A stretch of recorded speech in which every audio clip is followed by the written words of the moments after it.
اکثر قبر چاٹو ہیں، قبروں سے مانگنے والے ہیں، اکثر قبر چاٹو ہیں، قبروں سے مانگنے والے ہیں.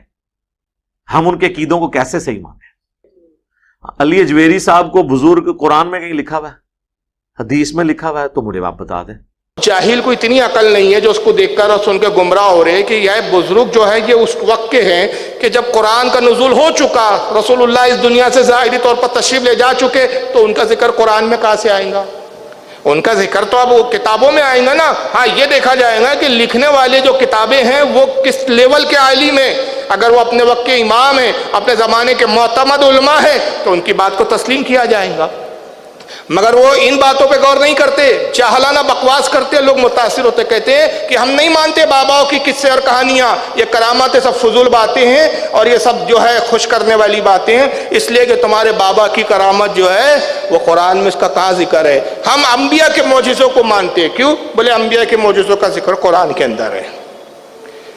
تو اب اس کا جواب میں ایک مختصر پہلے یہ دے دیتا ہوں کہ جاہل صاحب، پلمبر صاحب، جاہل صاحب، جو انبیاء سے خرق عادت کے طور پر ظاہر ہوتا ہے، جو عقل کو حیران کر دے، آپ اس کو معجزہ مان رہے. کیوں؟ اس کا ذکر کہاں ہے؟ قرآن میں. تو آپ اس لیے مان رہے ہیں کہ آپ قرآن کو مانتے ہیں، مگر آپ کی یہ منطق کی یہ چیز عقل میں نہیں آتی. وہ ہر اس چیز کو ٹھکراتا ہے، کہتا ہے یہ فلانے بابے کا تم نے یہ سنایا، یہ عقل میں نہیں آتی. فلانا بابے نے مردے کو زندہ کر دیا، یہ عقل میں نہیں آتا. ارے بھائی نبیوں نے کیا؟ نہیں، نبی کر سکتے ان کا ذکر قرآن میں، بابے نہیں کر سکتے. تو ہم نے کہا جناب آپ قرآن مانتے ہیں اس لیے آپ نے انبیاء کے معجزے کو مان لیا، مگر آپ کا یہ اصول اور یہ آپ کی جو منطق ہے، جس منطق پر آپ نے کرامتوں کا انکار کیا کہ یہ عقل میں نہیں آتے اس لیے نہیں مانیں گے، تو اسی بنیاد پر وہ شخص تو معجزے کا بھی انکار کر سکتا ہے جو قرآن کو نہیں مانتا. کیونکہ اصول تو آپ نے بنا لیا کہ جو عقل میں نہیں آئیں گا ہم اس کو نہیں مانیں گے. ابھی جاہل کو کرامت اور معجزے کی تعریف ہی نہیں معلوم کہ معجزہ اور کرامت کہتے ہی اس کو کہ جس کا جواب لانے سے عقل قاصر ہو. جب عقل اس کا جواب لے آئے تو پھر وہ کرامت نہیں رہتی اور وہ معجزہ نہیں رہتا. بھائی اللہ کے رسول نے چاند کے ٹکڑے فرمائے، یہ عقل میں آتی ہے بات؟ اس کا کوئی جواب لا سکتا ہے؟ سورج کو پلٹانا یہ نبی کا معجزہ عقل میں نہیں آتا.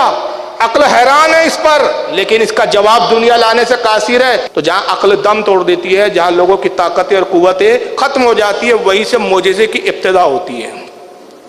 تو عقل میں نہ جو ہے اسی کو کرامت اور معجزہ کہتے ہیں.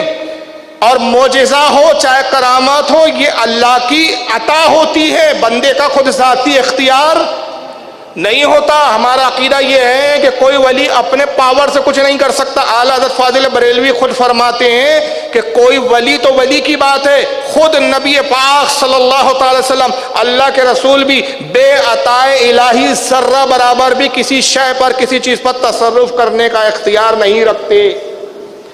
اللہ کی مرضی نہ ہو، اللہ کا عطا کردہ پاور نہ ہو تو حضور ایک ذرے کو بھی ادھر سے ادھر نہیں ہٹا سکتے. حضور صلی اللہ علیہ وسلم پورے کائنات کے نظام کو بدل سکتے ہیں، مگر کب؟ اللہ کا پاور ہو، اللہ کی عطا ہو. تو ہم جو معجزے کو مانتے ہیں وہ عطا الہی کی بنیاد پر مانتے ہیں. ہم کرامات کو جو مانتے ہیں وہ عطا الہی کی بنیاد پر مانتے ہیں. تو اب جو کرامت اور معجزے کا انکار کرتا ہے تو وہ در حقیقت ولیوں کے پاور کا انکار نہیں کر رہا ہے، وہ اللہ کی عطا کا انکار کر رہا ہے. گویا وہ اللہ کو مجبور قرار دے رہا ہے، اور گویا وہ یہ عقیدہ بنائے ہوئے کہ معاذ اللہ مجبور ہے کہ اپنے کسی خاص اور خصوصی بندے کو کوئی طاقت ہی نہ عطا کر سکے. اور ہم اس عقیدے کے قائل ہیں، ہم کہتے ہیں رب تبارک و تعالی غنی ہے، جس سے راضی ہوتا ہے اس کو بے انتہا اختیار اور بے انتہا قوت عطا فرماتا ہے، جس کا جواب ہماری عقل نہیں لا سکتی.